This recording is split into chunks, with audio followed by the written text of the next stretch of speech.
திருவாளர் அசோக் திண்டிவனத்திலிருந்து வந்திருக்காருல்ல அவர். ஏன்னா ஏன் அவர் முக்கியமான நண்பர் சொல்கிறேன், எனது உயிரினும் மேலான என் தாய் திருநாட்டின் தமிழ் பெருங்குடி மக்கள், தாளிகையாளர்களே, இந்த திரைப்படத்தின் முன்னோட்டத்திற்கும் இசை வெளியீட்டு விழாவிற்கும் வந்திருக்கும் சிறப்பு விருந்தினர்களே, முன்னால் அமைந்திருக்கும் மாதரசிகளே, இயக்குனர் செந்தில்நாதன், ராசி அழகப்பன் மற்றும் இயக்குனர் பேரரசு அவர்களே, ராசி சிம்ம நடிகர் மஸ்தான் புளிய சரோஜா மாஸ்டர், நானும் டான்ஸராக இருக்கையில் ஆயிரக்கணக்கான பாட்டு ஆடியிருக்காப்புல, பிடிக்க முடியாது, அவ்வளோ கடின உழைப்பாளி டான்ஸ் மாஸ்டர் மஸ்தான். சந்தான பாரதி அவர்களே, அப்புக்குட்டி அவர்களே, தோப்பாரணி அவர்களே, கோவிந்தராஜ் அவர்களே, இயக்குனர் ஏஎல் ராஜா அவர்களே, எல்லாருக்கும் வணக்கம். சூரியனும் சூரியகாந்தியும், சூரியன் இங்கே 40 வந்துருச்சு, அங்கே காந்தி தான் வரல, சூரியகாந்தி அதாவது ராகுல் காந்தி வரல. இது சிரிக்கிறதுக்காக சொல்லலை, ஏன் வரல. இப்போ நான் ஒருத்தன் தான் சொல்லிக்கிட்டு இருந்தேன், இதோட சம்மந்தப்பட்டதுனால சொல்கிறேன். காடாக கத்தினேன், கரடியாக கத்தினேன், எப்பா இது 38 39 நான் மொத்தமாக இந்த இந்தியா டீம் தான் ஜெயிக்கும். ஆனால் நான் தான் சொன்னேன் பிரைம் மினிஸ்டர் கேண்டிடேட் ராகுல் காந்தின்னு. அந்த டீமில் யாருமே சொல்ல, மம்தா பானர்ஜி சொல்லலை, சரத்பவார் சொல்லலை, ஆனால் இங்கே திமுக காரங்களும் சொல்லலை, அதனால் அவர் வரல. இப்போ என்ன ஆளுங்கன்னா, இல்லை இந்த விசச்சாராயம் நடந்திருக்கு, பெரிய விஷயம், அதெல்லாம் இப்பெல்லாம் வருவோம். ஒரு தேர்தல் எதுக்கு நடக்குது? ஒரு மாற்றம் வரணும் இல்லையா? மாற்றம் வரணும். 5 வருஷம் 2014 பண்ணி வந்தாங்க, 19 பண்ணி வந்தாங்க. இங்கே சில விஷயங்கள் இப்போ பிஜேபி இன்னும் ஒரு இப்போ 10வது ஆண்டு தாண்டி 15வது ஆண்டு போகுது, 15 வருஷம் வரைக்கும் ஓட்ட போகிறாங்க. அதை பிடிச்சவங்க இருக்கலாம், அந்த சித்தாந்தம் பிடிச்சவங்க இருக்கலாம், பல கட்சிகளில் இருக்கலாம். இப்போ இந்த பேரரசெல்லாம் இருக்கார், பல பேர் ஆதாயம் பெறவங்க இருக்கலாம், அது வேறு விஷயம். ஆனால் ஏமாற்றி பிழைக்காத, ஏமாற்றி ஒருத்தனை வராத, மிகப்பெரிய சோதனைகளை சந்தித்து என் காசெல்லாம் போய் போட்டு ஒரு ஓடிடி இந்த படம் மொத்தமாக சரக்கு விற்றதே அதுதான். அந்த காசை போட்டு பேரம்பாக்கத்தில் 2 பிளாட்டை விற்று போய் நாயா ரொம்ப கஷ்டப்பட்டு ஏண்டா நின்னேன்னு அவ்வளோ பெரிய அனுபவங்களை சந்தித்தேன். நான் அதை சொல்லி உங்களை சோகத்தில் மூழ்கி அடிக்க வரல. சூரியனும் சூரியகாந்தியும் இல்லையா? இப்போ சமூக நீதி பற்றி ரொம்ப பேசுனாங்க. இவர் டைரக்டரு ஜாதி இல்லை பேசிட்டு தான் இருக்கீங்க. அது இல்லாமல் அதாவது இந்த சமூக நீதி வாங்கணும், அந்த இடஒதுக்கீடெல்லாம் ஆயிரக்கணக்கான ஆண்டுகளாக மறுக்கப்பட்டதுக்கு அங்கே ஜாதி அந்த இதுக்காக தேவைப்படுது. பேரரசு அவர்கள் சந்துருவை பற்றி நீ வாத்தியார் அவர் எந்த கோணத்தில் எதுக்காக சொல்லியிருக்காருன்னு புரிஞ்சுட்டு பேசுங்க. சந்துருங்கிறவர் ஒரு மாபெரும் மனிதன், ஒரு சமூக நீதி போராளி. அவரை வச்சு தான் ஜெய்பீம்னு படமும் எடுத்தாங்க. அதை முதல்ல புரிஞ்சுக்கங்க. ஜாதி கூடாதுன்னு சொல்லிட்டு போனீங்கல்ல, எல்லாம் சொல்கிறாங்கல்ல. நிர்மலா சீதாராமனை ஏன் அங்கே போட்டு வச்சுருக்கீங்க? நிர்மலா ஏன் நம்ம பொன் ராதாகிருஷ்ணனை போடுங்க. நம்ம தோற்று போனாங்களே கவர்னர் தமிழிசை சவுந்தரராஜனை போடுங்க. எந்த ஜாதிகாரங்களே அங்கே உட்காந்துட்டு இருக்கீங்க? ஒரு ஓட்டு வாங்காமல், ஒரு மக்களை சந்திக்காமல், மக்களை முட்டாளாக்கிட்டு, மக்களை எல்லாம் அடிமாடாக நடத்திக்கிட்டு அங்கே ஜெய்சங்கர்னு ஒருத்தர் உட்கார வச்சிங்களே. எந்த தேர்தல்னு கேட்டால் காங்கிரஸ் தின்னுச்சு, நானும் திங்கிறேன்பாங்க. நான் இது ஒன்று வெளிப்படையாக தான் சொல்லுவேன். நடப்பு வேறு, அது வேறு. மக்களை அந்த தேர்தல் என்ன மயிருக்கு நடந்துச்சு, மாதரசியல் மன்னிக்க என்ன மயிருக்கு நடந்துச்சு? உனக்கு நீ அங்கே உன் பருப்பை வேக வச்சுக்க, நான் இங்கே என் பருப்பை வேக வச்சுக்கிறேன். எல்லாம் டீலிங். ஏப்பா வேண்டும் மோதி மீண்டும் மோதி நாங்கள் அதெல்லாம் எங்கடா வரப்போகிறாங்க. ஒன்று மிகப்பெரிய இது. சரி, நான் ஒருத்தன் தான் சொல்லிக்கிட்டே இருந்தேன். இப்போ எலான் மாஸ்க் சொல்கிறாப்புல, வேலைன்னு வந்துட்டா வெள்ளைக்காரன் நீங்கள் ஐயப்பா எடுத்து போயிட்டாரா, வெள்ளைக்காரன் போய் சொல்ல மாட்டான். இப்போ எலான் மாஸ்க் சொல்கிறாப்புலையா, அது டுபாக்கூர், அது டப்பா, அது 420, அது மேனிப்புலேட் பண்ணலாம், எல்லாம் பண்ணலாம். நான் 6 வருஷத்துக்கு முன்னாடி போராடினேன். சுப்ரீம் கோர்ட்டுக்கு பார்ட்டி இன் பர்சன் ரெடி பண்ணி எடுத்துகிட்டு போய் இந்த ஓட்டு மிஷினை என் கையில் கொடுங்க, ஒரு ஸ்க்ரூ டிரைவரும் ரிச்சி ஸ்ட்ரீட்லேருந்து ஒரு ஆளை கூப்பிட்டுக்கிட்டேன். ஒரு சால்ட்ரிங் மெஷினும் ஒரு ஸ்க்ரூ டிரைவரும் கூட நான் குட்டி போட்டு காட்டுறேன், நீ இல்லாட்டி நான் என்ன தண்டனை கொடுக்குறீங்களோன்னு 2 நிமிஷம் கேட்டார் நீதிபதி. டிஸ்மிஷன் துரத்தி விட்டார். நீ அப்புறம் தான் சொன்னான், என்னப்பா பேசவே விடலைன்னதுக்கு அங்கே சொன்னாங்க எல்லாம், எப்பா நீ தான் இந்த கோர்ட்டில் அதிக நேரம் பேசியிருக்க அப்படின்னு ஏன்னா எழுதிட்டு போனேன். இல்லைங்க, இப்போ இவ்வளோ கஷ்டப்பட்டு இவ்வளோ படம் எடுக்கிறோம், இவ்வளவு செலவழிச்சு எவ்வளவோ போராடுறோம். எங்கப்பா சவுந்தர் போயிட்டாரா? இருக்க மாட்டாப்லையே பஞ்சாயத்து.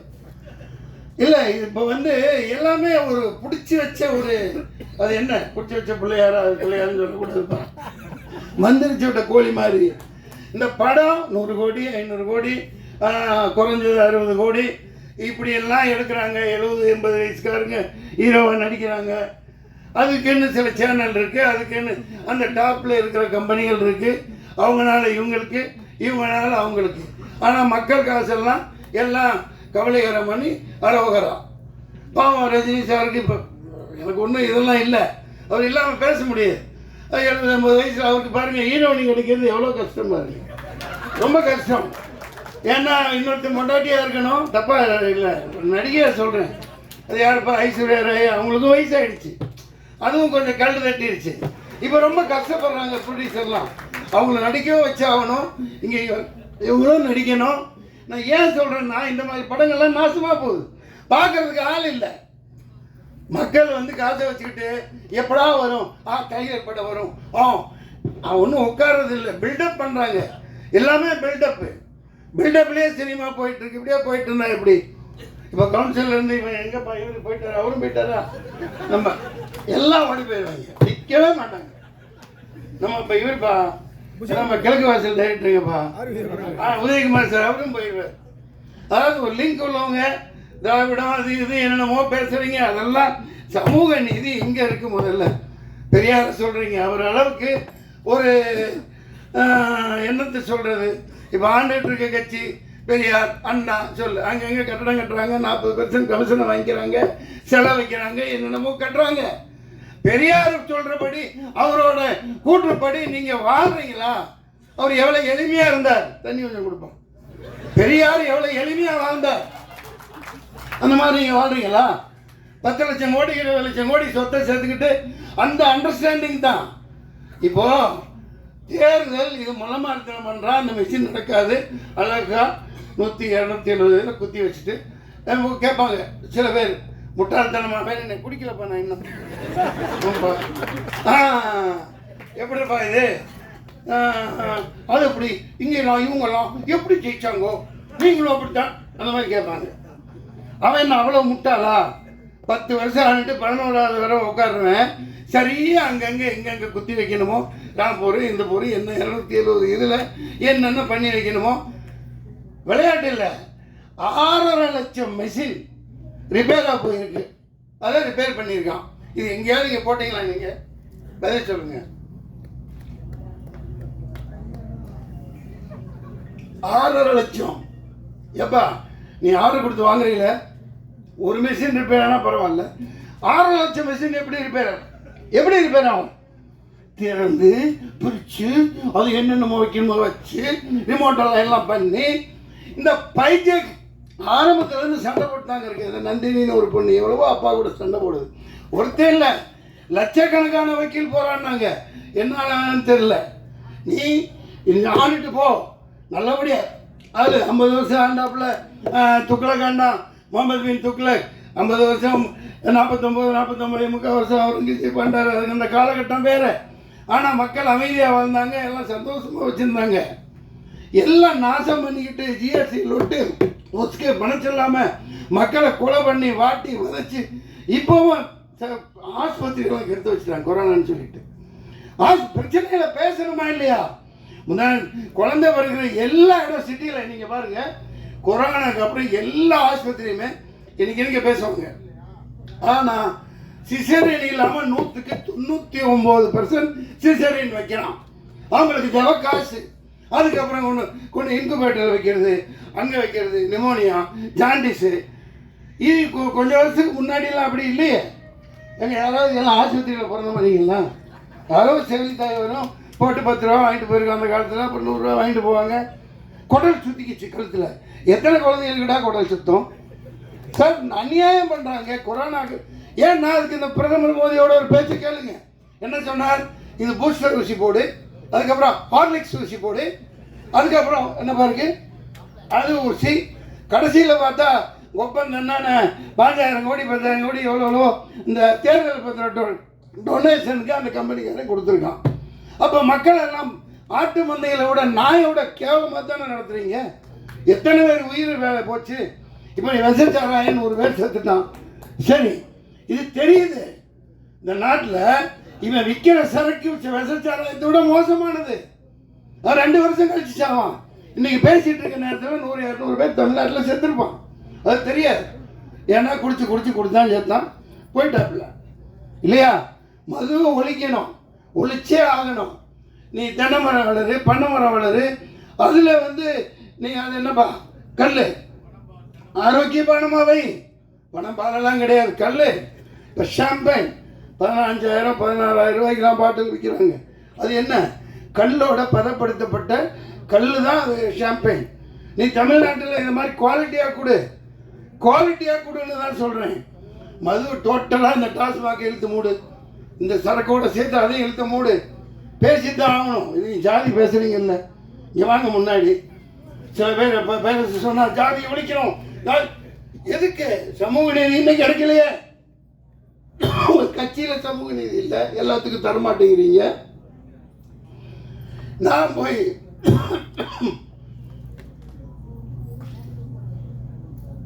ஏதோ ஒரு விரல் புரட்சி நம்ம போவோம்பா பாய்ங்க.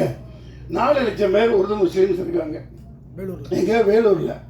நான் அங்கே நிற்பேன், காசை போட்டு நின்னேன். என்னடா இது 4 லட்சம் பேர். ஆனால் நீங்கள் சொல்கிற மாதிரி ஒரு பெல்ட்டு வன்னியர் இடத்துல வன்னியர் நிற்க வைப்பாங்க, செட்டியார் நிற்க வைப்பாங்க, நாடா நிற்க வைப்பாங்க. ஓட்டு பெல்ட்டு ஓட்டு வங்கி அதுபடி தான் ஜெயிக்கிறாங்க இல்லையா? சரி நமக்கு போடுவாங்க. நானுக்கு 10 இவன் பேச்சாளர்லாம் கூட்டு போனேன். எனக்கு ஒன்றாச்சு நிறைய பேர் அங்கே என்னால் முடிஞ்ச அளவுக்கு போகிறான்னு. ஒரு முஸ்லீம் கூட எனக்கு ஓட்டு போடல சத்தியமா. அவங்க ஜாதி பார்க்குறாங்களா? இல்லை. அது எப்படின்னா 500 ரூபாய் ஹராம் கா பைசா அப்படி ஒரு தடவை தாங்க பேசுனேன். அடே 500 ரூபா பிச்சை காசு எச்ச காசை வாங்கிட்டு ரம்ஜான் மாதத்தில் நோன்பு வச்சுக்கிட்டு நீ அல்லாவுக்கு இதாக இருந்துக்கிட்டு முஸ்லீமான எனக்கு ஓட்டு போடல, திமுகவுக்கு தான் போனோம். திமுக தான் சித்தப்பா பெரியப்பா எல்லாமே திமுக தான். அது நகமும் சரியுமா அப்படி இருக்கு. அதாவது அதுக்காக அவங்க சரின்னு சொல்ல வரல. இவ்வளவு கல் நடக்குது பாருங்க. இந்த சாராய சாவு, நாடு நாசமாக போனது எல்லாத்துக்கும் காரணம் காதே மில்லத் கத்தனார். அண்ணாவுக்கு தான் அவர் ஆதரவு கொடுத்தார். 42 எம்எல்ஏ ஜெயிக்க வச்சாங்க 1967 இல்லையா? அண்ணா இறக்குறாரு, அன்னைக்கு கருணாநிதி வர்றாரு, மதுவிலக்க தூக்குறாரு, கதறாரு. படித்து ஹிஸ்ட்ரியில் படிக்கிறதும் எல்லாத்துக்கும் தெரியும். காதே மில்லத் கதறாரு. போய் எப்பா தூக்காத, காமராஜரையும் கூட்டிகிட்டு போகிறாரு, வீட்டுக்கு போகிற கதறாரு. அந்த சமூகம் வீணாக போயிடும். நீ மதுவிலக்கு தூக்காத, இது ரொம்ப ரொம்ப தப்பு, மதுவிலக்கு இருக்கணும். முடியாது. அவர் ரத்தங்கக்கி செத்து போனார் காரணம் திமுக. டெல்லி வரைக்கும் போனார், போராடுறாரு, எதிர்த்து கூட்டம் போடுறாரு. இவங்க எதிர்த்து கூட்டம் போடுறாங்க. அன்னைக்கு ஆரம்பிச்சு இன்னைக்கு வரைக்கும் இந்த மது சரக்காய வைக்கிறான், அங்கே நிற்கிறான், இங்கே நாடுது. விசச்சாராயத்தோட மோசமானது ஒளி, டாஸ்மாக் ஒளி தூக்கி போடு. வேலைக்கு ஆளே இல்லை சார். இவனுமே தமிழ் இந்த சாராயம் குடி செத்துட்டானா எல்லா கடையிலையும் இந்திக்காரன் தான் இருக்கும். அவனு கூட அடிக்கிறான், பான்பராக அடிக்க. சாராயத்தை விடுங்க. சூரியனும் சூரியகாந்தியும் கேட்க நல்லா தான் இருக்கு. சூரியகாந்தி விதை எல்லாம் மருந்தும் சாப்பிடலாம், எல்லாத்துக்கும் பயம். அது இருக்கட்டும்பா. தொண்டை கட்டிடுச்சு. அந்த படத்தில் வாங்க தண்ணி பேசிட்டு இருந்தா பேசணுமே. இந்த ஒரு கதாநாயகி தங்கச்சி பாப்பா நீ இவங்களே காட்டுறாங்களே. ஒரு நாட்டுக்கட்டை ஒன்று அடிச்சு அதுங்க இல்லப்பா இப்படிவே ஏமாத்தக்கூடாது. இதெல்லாம் சும்மா ஒரு நாட்டுக்கிட்ட ஒரு நல்ல ஹீரோயினி காமிச்சாங்கல்ல கண்ணில், அந்த ஹீரோயினி இங்க இதெல்லாம் நியாயமே இல்லை. நான் வந்து இங்கே காட்டு கத்திட்டு இருக்கேன், இன்னொரு பொண்ணை காமிச்சா அதான் ஹீரோயினி அதான் ஹீரோயினிங்க. இதெல்லாம் இங்கே நியாயமே இல்லை. நீங்கள்லாம் இப்படி ஏமாற்றக்கூடாது. இது முல்லை மாதிரி தேர்தல் நடத்துவான். முல்லை மாதிரி அயோக்கியத்தனம் சார். நீங்கள் வாழ்த்திட்டு போகிறேன், நானே வாழ்த்துறேன், நானே பேரரசு கூட பிரச்சாரத்துக்கு வரேன். நீ வாக்குச்சீட்டில் தேர்தல் நடத்து. நாடே கேட்குதா இல்லையா? அது அப்படியே உள்குத்து இருக்கு. இப்போ திமுக ஓப்பனாக சொல்கிறேன், 40 சீட்டு வச்சுருக்கீங்க. டேய் வாங்க, நாங்கள் தேர்தலில் பங்கு பெற மாட்டோம், நாங்கள் பாய்காட் பண்ணுறோம். நீ வாக்குச்சீட்டில் நடத்து. ஏன் சொல்லலை? உன் பருப்பு அங்கே வேக வச்சுக்க, இந்த மெஷின் அங்கிட்டு தள்ளிடுறேன், நான் இங்கே வந்து செட்டப் பண்ணி இங்கே பண்ணுறேன். அதுதான் நடக்குது. இது இந்த மெஷின் இருக்கிற வரைக்கும் சூரியகாந்தி மலராது. சூரியன் டெய்லி ஊற்றிட்டு தான் இருக்கும். அதே முட்டாளாக தான் ஆகிட்டு இருப்பாங்க. நாட்டில் ஒரு முன்னேற்றமும் வராது. தமிழன் பிரச்சனை தீரப்போகிறது இல்லை. தீருமா? மீனவ பிரச்சனை தீரப்போகிறது இல்லை. கடிதம் எழுதுவாங்க, நீட் என்ன மூப்பிச்சு அவன் ஒரு 40 சேனல் நடத்துகிறான். அதை வச்சு ஒரு கையில் கிடச்சா அடித்து விறகு கட்டுகளே மண்டையை போடுங்க. ஒரு 4 பேரை வளர்ச்சிக்குவாங்க. டிபேட்டும் நீட் என்ன அது இது. ஐயோ, அந்த பொட்டி வீட்டில் நம்மளதான் இருக்கு. ரொம்ப கொடுமையாக இருக்கு. எவ்வளோ அநியாயம் பண்ணுறீங்க பாருங்க. எந்த பிரச்சனை தீருதா? இந்த நீட்டை பற்றி இன்னும் 5 வருஷம், அதுக்கப்புறம் 5 வருஷம், அப்புறமும் இந்த முதல் கையெழுத்து இதுக்கு தான் வாயில் ஏதோ வருது. இது ஏமாத்திட்டு தான் இருப்பாங்க. இன்றைக்கி நான் மீனவனை கைது பண்ணுறான். நம்ம காவேரி தண்ணி வர போகிறதில்ல, முல்லை பெரியார் வர போகிறதில்ல, பாலாறில் தண்ணி வர போகிறதில்ல. இவனு இந்த சாராயத்தை விற்று பொழைச்சி இதே நாட்டு நாசமாக்கி குடிமக்கள் எல்லாம் நாசமாக்கிட்டாங்க. இதுக்கு ஒரே தீர்வு, உண்மையான சமூக நீதி வரணும். இந்த பொய் திராவிடம் ஒழிக்கப்படணும். இந்த சூரியகாந்தியும் இந்த மாதிரி படம் எடுக்கிறவங்கள நான் ஏன் இப்போ வந்து பாராட்டுறை சொல்கிறேன்னா, அதுக்கான கட்டமைப்பு யாரும் செய்ய மாட்டேங்கிறீங்க. இப்போ செந்தில்நாதன் அப்படியே ஒரு இயக்குனர் ஒரு நாளைக்கு 11 படம் பண்ணுவார். நான் ஒரே நாள் 4 காட்சி கொடுத்து நடித்தது அவரால் தான். 2 படம் அவருக்கு இருக்கும். சரத்குமார் சார் ஒன்று, இன்னொரு புது பையனோட ஒன்று, தங்கமான தங்கச்சி. இங்கிட்டு ஆமாம், ஆவதும் பெண்ணாலே அழிப்பதும் பெண்ணாலே என்ன ஹீரோவாக நடிக்க வச்சிங்க. ஆனால் அந்த அருண் பாண்டியன் விடவே இல்லை. ரொம்ப கஷ்டம், ரொம்ப கஷ்டம். கிட்டவே இருந்து விடலை. நான் என்னதான் பண்ண முடியும்? அப்புறம் ஒன்றும் பண்ண விடல, எல்லாமே அவரே பண்ணிக்கிட்டார். இல்லை டான்ஸு எப்படின்னா பயங்கரமான திறமைசாலிங்க. ராசியாளர் பண்ணி ஒரு கமலஹாசன் குணா எடுத்தாங்க அந்த காலத்தில், அப்படி இப்படின்னாங்க. ஆனால் காலத்துக்கும் அழியாமல் அது பேசப்பட்டுக்கிட்டே இருக்கு. இயக்குனர் இருக்காங்க, அவங்கள பயன்படுத்துறதுங்கிறத விட கட்டமைப்புகளை உருவாக்கணும். இப்போ தியேட்டரில் விட 50 ரூபா 60 ரூபா 30 ரூபா இந்த மாதிரி இந்த குறிப்பிட்ட படங்களுக்குன்னு சொல்லி மக்கள் எந்த நேரம் பார்ப்பாங்களோ அந்த மாதிரி காட்சிகளை இந்த எளிய படங்களுக்கு திரையரங்கில் ஒதுக்கணும். கண்டிப்பாக இதெல்லாம் செய்யணும். ஏன் செய்யலாம்? எந்த நாயும் பேசாது, எல்லாம் ஒரு நாய்கிட்ட குமிச்சு கிடக்குது. அந்த நாய் கொள்ளையடிச்சு அவங்க எங்கே வச்சிருக்கானுங்க. எத்தனை நாடுகளில் எத்தனை கார்பரேட் கம்பெனிகள் இருக்குன்னு அவங்களுக்கே தெரியாது. அதை ஒரு 10 தலைமுறைக்கு எழுதி வச்சுருப்பாங்க. நான் எனக்கு ஒன்றும் ஆதங்கம், அது வந்து ஒரு இயலாமை இல்லை. உண்மையை தான் பேசுவேன், உண்மையை தவிர நான் வேறு எதுவும் சொல்ல மாட்டேன். இந்த நாடு இந்த ஓட்டு மிஷின் இருக்கிற வரைக்கும் விளங்காது. அதை தொடப்பு கட்டையில் அடித்தா தான் உட்கார வைக்க முடியும். உண்மையான தேர்தல் நடத்தி இது எந்த டிபேட்டுக்கு வேணாம் வாரேன். பேரரசு அவர்களே நன்றி, சந்தான பாரதி அவர்களே நன்றி. அதனால் வடக்கையும் வாழலை, தெற்கும் வாழலை, ஒன்றுமே ரொம்ப கொடுமைங்க. சரி, ஆமாம், அது சூரிய குடும்பம் இல்லைப்பா. அதனால ஆட்டை போட்டு வந்ததுதான்ப்பா. இப்போ அண்ணா வச்சிருந்த கட்சியை ஆட்டை போட்டு வந்து பண்ணுறாங்க. இப்போ நான் தனியாக போராடி 4 ஓட்டு வாங்குறேன். அதில் ஒரு மிகப்பெரிய குத்து. ஏன்னா எலெக்ஷன் கமிஷன் நான் அப்பயே சொன்னேன், சொல்லக்கூடாது யாரும். 4 பேர் செத்தாங்களா இல்லையா? வெயிலில் நின்று 4 பேர் ஓட்டு போட்டு வந்தவங்க செத்தாங்களா இல்லையா? எல்லாம் மறந்துட்டீங்களா பத்திரிக்கைக்காரங்க? பேப்பரில் போட்டிங்கல்ல. அந்த 4 பேருக்கும் தேர்தல் கமிஷன் 1 கோடி கொடுக்குறோன்னு பேட்டி கொடுத்தேன். சில பேர் போட்டாங்க, ஏன் கொடுத்தாங்கணும்ல, மைய காமிச்சு விரலை காமிச்சு லட்சம் கோடி செலவு பண்ணி தேர்தல் நடத்துனீங்கல்ல. அவ்வளோ இயலாமல் அந்த வேகாத வெயிலில் வந்தாங்கல்ல, செத்தாங்கல்ல, அவங்களுக்கு ஏன் நஷ்டஈடு கொடுக்கல? நல்ல பாயிண்ட் இல்லை. தேர்தல் ஆணையம் அவங்களுக்கு கொடுக்கணும்னு போட்டேன். அது பல இதை நான் சொல்லிட்டு வரேன். தேர்தல் ஆணையம் மோதி விட்டு போனேன்னு முன்னாடி சொன்னேன், இன்றைக்கி சொல்லுவேன், என்றைக்குமே அப்படி தான், மிஷினரிக்கு வரைக்கும் அதான். அது அநியாயம் நடத்தப்படுதா இல்லையா? ஒரு ஓட்டு போட வந்தேன் செத்து போனேன்னா அவனுக்கு நஷ்டஈடு கொடுத்தே ஆகணும். அந்த நேரத்தில் எந்த அரசியல் கட்சியும் கொடுக்க முடியாது, தேர்தல் ஆணையம் கொடுக்கணும். ஏன் இவ்வளோ லட்சம் கோடி பண்ணுறீங்கல்ல, கூப்பிட்றீங்கல்ல, விளம்பரம் கொடுக்குறீங்க, விளம்பரம் வைக்கிறீங்கல்ல, இப்போ கொடுத்தா என்ன மாதம் போகுது? நான் அந்த மிகப்பெரிய இந்த வேலூரில் அது முன்னாடி அந்த அனுபவம் இருந்துச்சு. முகவர்கள் வைக்கல, என்கிட்ட காசு இல்லை, இந்த ஏஜென்ட்கள்லாம் வைக்கல. அவ்வளோதான். அவங்க இன்ஃப்ளூயன்ஸ் பண்ணி அவங்க காக்கா கூட்டம் மாதிரி 400 ரூபா 200 ரூபா உட்கார வச்சுட்டு ஓட்டு அங்கங்கே இன்வெஸ்ட் 40 இதை திறந்தா 50 அப்போலாம் இந்தா நீ அதை எடுத்துக்கோ இதை எடுத்துக்கோன்னு இன்ஃப்ளூயன்ஸ் பண்ணுவாங்க. அது பேசி இப்போ பிரயோஜனம் இல்லை.